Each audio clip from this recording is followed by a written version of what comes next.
This is Jack DeJohnette, and you're watching First Look.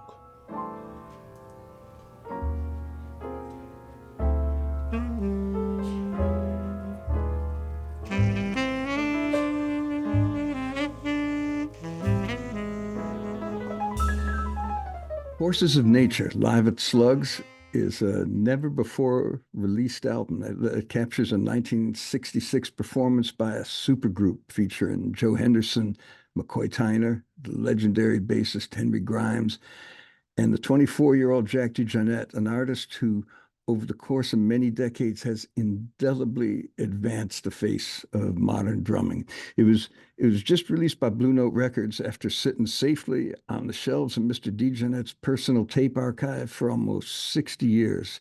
And I think the recording captures an incredible transitional moment in time, not just for these musicians, but for music in general. Joining us right now to discuss this is one of my great heroes, Jack DeJohnette. Thank you so much for being here, man. Okay, glad to be here. For a lot of music fans, Slug Saloon in the East Village has taken on some mythical proportions. It's hard to imagine that you could go to this tiny little room that barely held 100 people and see every legendary musician that you could think of. What was it like to hang out there and to play there? Well, I used to live around the corner from it, so I lived on Avenue A between B and C, so I could just walk around, and see Junior Cook and Blue Mitchell, with Al Foster, and see Charles Lloyd, see Roy Haynes, see Albert Eiler, just to name a few, and what is it, Sun Ra and his orchestra, Yusef Lateef. It was a mixture of things, but it became like the place to go, especially for the East Side people. It was great. And oddly enough, the name they call it Slugs, it's kind of lived up to that, because every now and then there would be some slugfest in the bar. So it was really interesting, because there was one night one of the co-owners, Jerry Schultz, I don't know, he was having some kind of um,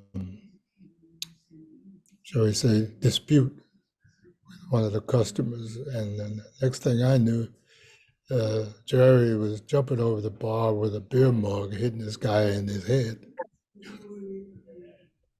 So, that, but it had sawdust on the floor. It was, wasn't fancy. It was like sofa place. And, it was the prices, admission wasn't that high. So you could really enjoy some great music, particularly the music leaders, band leaders of groups that were developing around that time. I wish I could have been there, man. What? How did this group come together? McCoy called me, I think, and said, "Gonna do this gig at Slugs," and I had been not recording, but I had been working trio gigs with McCoy. Right. So, we kind of had a rapport already. And Joe I'd done things with, but Henry I'd never played with. So that was a treat for me to play with, Henry, um, before he came legendary. One of the songs you performed that night, Isotope, was originally heard on Joe Henderson's album Inner Urge, which was released just around the time of this live date. Even though Isotope's kind of a mid-tempo thing, your playing is explosive and even swinging like crazy, but it's also melodic in a way that I think is unique to your playing. And I know you're an accomplished pianist. Is that a contributing factor to the way you could interact with Joe? Oh yeah, in terms of Joe and in terms of interacting with musicians, period. Yeah. So I know the tunes, I know the chord changes, and so I relate to the solos not only rhythmically, but they feed back, uh, shall I say, inspiration to play something based on what the player plays harmonically. Mhm. So I get inspiration from both those things, and uh, and I like to do a lot of things like rhythmic displacement, but at the same time keep if it's a groove, keeping that constant, but playing things against the time. Right. So which you hear quite a bit of that on this CD. We should. I want to play a little bit of Isotope where it's during Joe's solo where you start doing these. They're almost like explosions on the cymbal, man. And they're incredible accents, and they just propel the thing forward so much. It's so exciting. Let's play a little bit of Isotope.